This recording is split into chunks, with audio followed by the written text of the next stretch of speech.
हाजी सबू सिद्दीक ने अपनी शुगर फैक्ट्री पूरी तरह से बंद कर दी।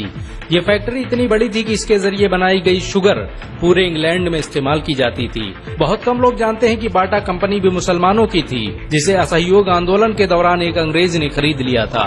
आपको ये जानकर शायद हैरानी हो कि भगत सिंह का केस लड़ने वाला शख्स भी एक मुसलमान था।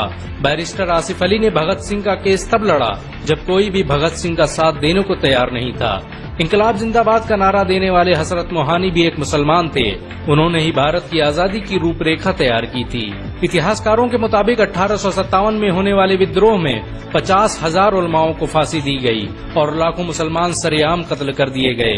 1857 में दिल्ली से लेकर कलकत्ता की रोड पर ऐसा कोई पेड़ नहीं था जिस पर मुस्लिम उलमाओं की लाशें न टंगी हो। मुसलमानों ने ही भारत की आजादी के लिए पहली जंग लड़ी। मैसूर के सुल्तान हैदर अली और उसके बेटी टीपू भारत की आजादी के लिए शहीद होने वाले पहले शासक थे।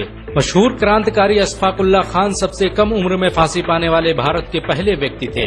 बहुत कम लोग जानते हैं कि जय हिंद का नारा एक मुसलमान आबिद हसन सफानी ने दिया था। ये नारा आज भी भारतीय सेना और शासकीय प्रणाली में सम्मान स्वरूप इस्तेमाल किया जाता है। तिरंगे का निर्माण करने वाली सुरैया तैयब जी भी एक मुसलमान थी। उन्होंने ही भारत के राष्ट्रीय ध्वज को वर्तमान रूप दिया था। कानपुर में पैदा होने वाले अजीमुल्लाह खान ने ही मादरे वतन भारत की जय का नारा दिया था, जिसमें बाद में कुछ सांप्रदायिक लोगों ने माता शब्द को जोड़ दिया। आपको ये जानकर शायद हैरानी हो कि भारत का पहला राष्ट्रीय गीत अजीमुल्लाह खान ने ही लिखा था। बहुत कम लोग जानते हैं कि मौलाना कासिम नानोतवी ने दारुल उलूम देवबंद की स्थापना अंग्रेजों को भारत से निकालने के लिए की थी। इस मदरसे का मकसद देश में ऐसे नौजवानों को पैदा करना था जो भारत की आजादी में योगदान दे सकें। रेशमी रुमाल आंदोलन की शुरुआत करने वाले मौलाना महमूदुल हसन और मौलाना उबैदुल्ला सिंधी दारुल उलूम देवबंद के ही छात्र थे। मौलाना उबैदुल्ला सिंधी ने सुभाष चंद्र बोस के साथ मिलकर भारत की पहली अस्थायी सरकार की स्थापना की थी और वह भारत के पहले गृह मंत्री भी थे। आपको ये जानकर शायद हैरानी हो कि मौलाना महमूदुल हसन ने ही 1920 में गांधी को महात्मा का लक़ब दिया था। उनका ये नाम इतना मशहूर हुआ कि पूरी दुनिया में गांधी महात्मा गांधी के नाम से जाने जाने लगे। महमूदुल हसन ने ही हकीम अजमल खान के साथ मिलकर 1920 में जामिया मिलिया इस्लामिया यूनिवर्सिटी की स्थापना की थी, ताकि भारतीय शिक्षा तंत्र को अंग्रेजों के चंगुल से आजाद करवाया जा सके। आपको ये जानकर शायद हैरानी हो कि काला पानी जैसी दर्दनाक सजाओं को पाने वाले 90% से अधिक लोग मुसलमान थे। अंडमान निकोबार में आज भी सबसे ज्यादा कब्रें मुसलमानों की हैं। मुसलमानों के अलावा दूसरे लोगों ने काला पानी से बचने के लिए न सिर्फ माफीनामे लिखे बल्कि अंग्रेजों की मुखबिरी भी की। मुसलमानों ने ही अंग्रेजों के खिलाफ सबसे पहले हथियार उठाए। 1772 में शाह अब्दुल अजीज ने अंग्रेजों के खिलाफ फतवा देते हुए ऐलान किया कि अंग्रेजों की गुलामी हराम है और हर मुसलमान पर फर्ज है कि वो अपने मुल्क और देश की आजादी के लिए खुद को कुर्बान कर दे। 1857 में होने वाले विद्रोह की प्लानिंग एक मुसलमान मौलवी अहमदुल्ला शाह ने की थी। वो भारत के अकेले इंसान थे जिन पर अंग्रेजों ने 50,000 रुपए का इनाम रखा था। यह रकम इतनी बड़ी थी कि राजा जगन्नाथ ने पैसों की लालच में आकर अहमदुल्ला शाह की मुखबिरी कर दी और अंग्रेजों ने उन्हें शहीद कर दिया। बहुत कम लोग जानते हैं कि 1857 में शहीद होने वाले 90% लोग मुसलमान थे। जालियांवाला बाग में जनरल डायर की गोलियों का निशाना बनने वाले अधिकतर लोग भी मुसलमान थे। भारत की आजादी का नेतृत्व करने वाले संगठन इंडियन नेशनल कांग्रेस के 9 से अधिक प्रेसिडेंट मुसलमान रहे। गांधी जी ने अफ्रीका में जहां वकालत की पढ़ाई की, वो कॉलेज भी एक भारतीय मुसलमान का था और वह जब भारत में आए तो उन्होंने आजादी के लिए अली ब्रदर्स के साथ काम करना शुरू किया, जो कि मुसलमान थे।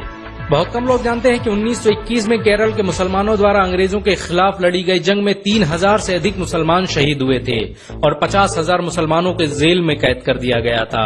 ये आंदोलन मोपला मुस्लिम आंदोलन के नाम से जाना जाता है। 1942 में शुरू हुए भारत छोड़ो आंदोलन की रूपरेखा मौलाना अबुल कलाम आजाद ने तैयार की थी। संविधान निर्माता डॉक्टर भीमराव अम्बेडकर को पहचान दिलाने में मुसलमानों का बड़ा योगदान रहा है। 1946 में जब भीमराव अम्बेडकर दलित होने की वजह से इलेक्शन हार गए तो बंगाल मुस्लिम लीग ने उन्हें मुस्लिम इलाके से इलेक्शन लड़ने की दावत दी। इस तरह भीमराव अम्बेडकर संविधान सभा का हिस्सा बन सके। अगर मुसलमान भीमराव अम्बेडकर को इलेक्शन न जिताते तो उन्हें कभी भारत के संविधान को लिखने का मौका न मिलता। भारत की आजादी के लिए सबसे ज्यादा लेख, शायरी, गीत और किताबें मुसलमानों ने ही लिखी। अल्लामा इकबाल के जरिए लिखा गया सारे जहां से अच्छा आज पूरे भारत में गाया जाता है। आपको ये जानकर शायद हैरानी होगी कि देश के लिए शहीद होने वाला पहला पत्रकार मौलाना मीर बाकर एक मुसलमान था। भारत की आजादी के लिए मुस्लिम राजाओं और महाराजाओं ने अपने खजाने खोल दिए। कोलकाता के हाजी उस्मान सईद ने अपना सब कुछ भारत की आजादी के लिए कुर्बान कर दिया। हाजी उस्मान की अमीरी का अंदाजा इसी बात से लगाया जा सकता है कि 1920 तक कोलकाता में बनने वाला हर स्कूल और हर बड़ी बिल्डिंग उन्हीं की थी। कोलकाता के पहले सुपर स्टोर कैश बाजार की बुनियाद हाजी सईद ने ही रखी थी, लेकिन बाद में उन्होंने अपनी सारी दौलत देश को दान कर दी और खुद एक किराए के घर में रहने लगे। अमीर हमजा और अब्दुल हबीब यूसुफ मरफानी जैसे मुसलमानों ने अपनी अरबों रुपये की संपत्ति देश की आजादी के लिए कुर्बान कर दी। सुभाष चंद्र बोस द्वारा अफगानिस्तान में स्थापित की गई सरकार में 9 में से 5 मंत्री मुसलमान थे। भारत की आजादी के लिए देश भर में मौजूद मस्जिदों को किलों की तरह इस्तेमाल किया गया। इन मस्जिदों में सुबह शाम हर वक्त भारत की आजादी के लिए ऐलान हुआ करते थे। आजादी के वक्त कोई मस्जिद ऐसी नहीं थी जिसकी दीवारों पर मुसलमानों का खून न लगा हो। इन सब के अलावा ऐसे करोड़ों मुसलमान हैं जिन्होंने भारत की आजादी और उसकी अस्मिता के लिए अपना सब कुछ कुर्बान कर दिया। सच तो ये है कि भारत की आजादी मुसलमानों के बगैर मुमकिन न थी। भारत आज भी आजादी के लिए मुसलमानों का एहसानमंद है।